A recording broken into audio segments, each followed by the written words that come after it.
Eu sou Andréia Sarabi e seja bem-vindo ao meu canal. Neste vídeo eu vou te dar 7 dicas de como começar a pintar com lápis de cor aquarelável. Percebo que muitas pessoas têm vontade de começar a pintar com aquarela, mas não sabem exatamente por onde começar.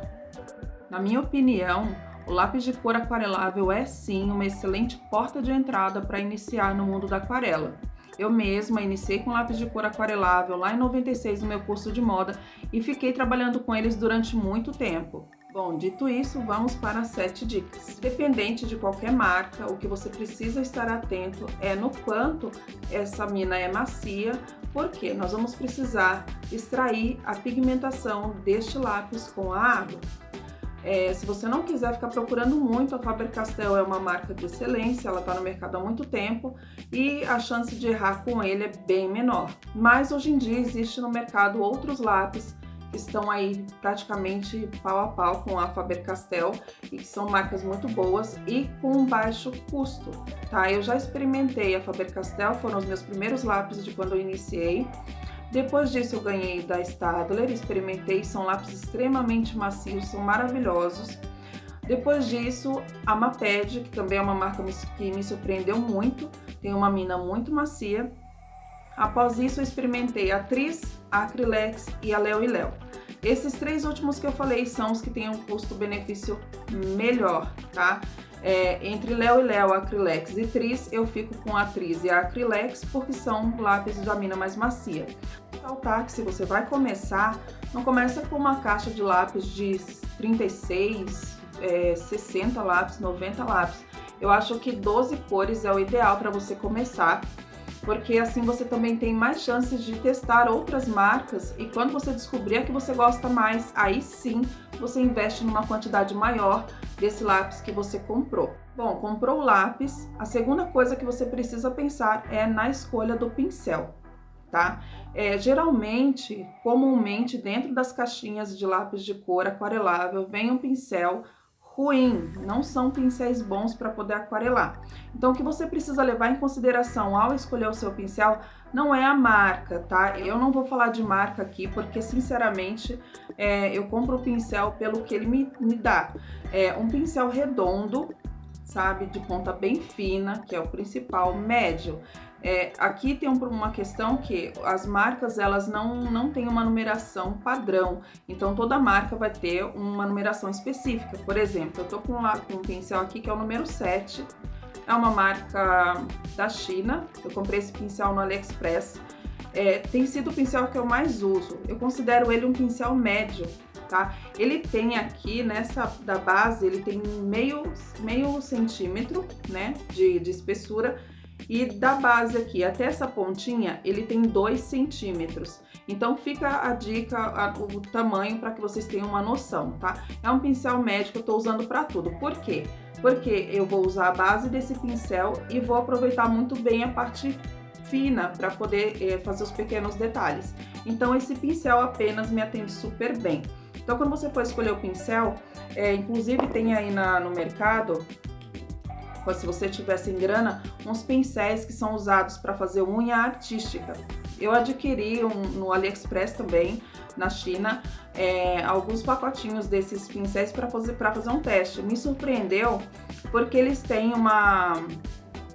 e detalhe, a cerda pode ser sintética e ela não pode ser molenga, tá? Eu não sei se vai... Ó, esse pincel ele é bem firme. Tá vendo? Isso aqui ajuda muito. Então ele não pode ser molengão, assim como vem aqueles outros na caixinha dos lápis, tá?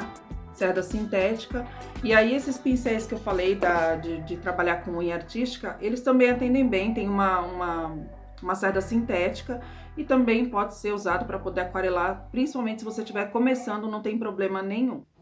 Bom, escolheu aí o seu lápis, o pincel, você vai pensar agora no papel.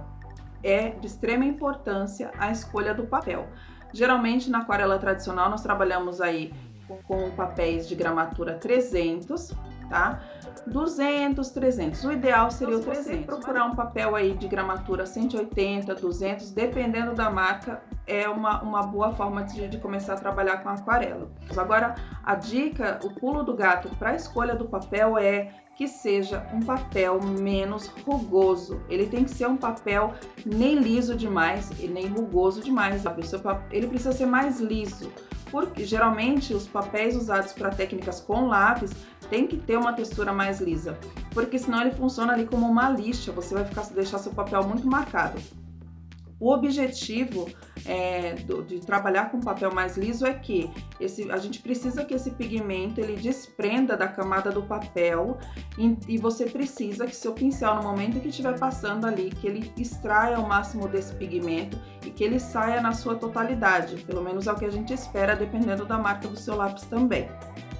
Então, o papel ele precisa ser mais liso e ele precisa ter uma gramatura aí, o ideal de 300 gramas. Não tendo, você pode escolher um papel aí de 180, de 200, que dá para trabalhar também.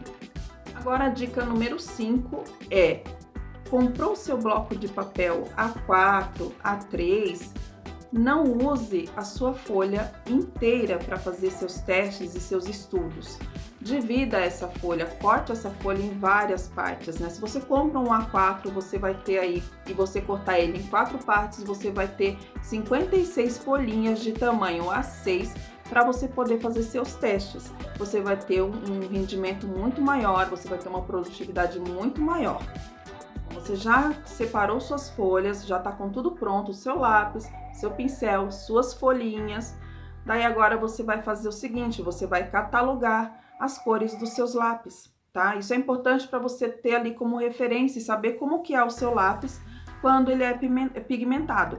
Você vai fazer uma tabelinha, vai riscar, fazer quadradinhos, vai riscar todos eles ali, colocar todos eles ali e vai aquarelar, tá? Para ativar essa tinta para você ver o resultado. Porque, por exemplo, você vai pintar uma folha, daí você imagina essa folha num tom de verde escuro e quando você pintar, você tem lá um verde limão, porque você não sabia exatamente como era essa tinta, como era essa cor no papel. Então é muito importante que você faça isso.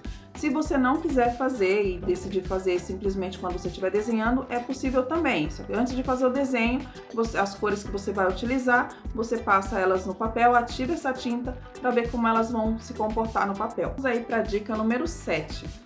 Comece com desenhos simples, pequenos, frutinhas, formas, folhas, objetos menores, coisas pequenas, porque isso te ajuda a ganhar mais confiança, isso te ajuda a ter mais controle daquilo que você está fazendo. E aí, conforme você for melhorando na confiança, na técnica, aí do A6 você passa para o A5, vai para o A4 e aí outros tamanhos de folha, tá? Eu confesso que eu gosto de desenhar no A6, porque primeiro que eu acho bonitinho e dá para você também fazer vários cartõezinhos, é bem bacana. Só pra gente recapitular aqui, você vai escolher o seu lápis, vai escolher o seu pincel, vai escolher a sua folha, vai dividir as suas folhas, vai fazer o catálogo das cores que você tem, vai rabiscar essas folhas, você vai ver como esse lápis se comporta, você vai diluir com muita água e assim por diante. Você vai fazer muitos testes para você conhecer o material que você tem. Eu acho que é fundamental, do mesmo modo quando você compra um estojo de aquarela, por exemplo, eu compro uma aquarela tradicional, eu vou testar todas aquelas cores, eu vou simplesmente fazer diversas coisas para entender como aquele material funciona, tá? Você precisa explorar ao máximo o seu material, entender quais são as limitações que ele tem, o que você precisa fazer para que ele se comporte de uma maneira ou de outra. Isso te ajuda a crescer na sua técnica. É isso. Se você gostou desse conteúdo, dá um like, se inscreve aqui no canal para ficar sabendo das novidades e me segue lá no Instagram. Até o próximo vídeo!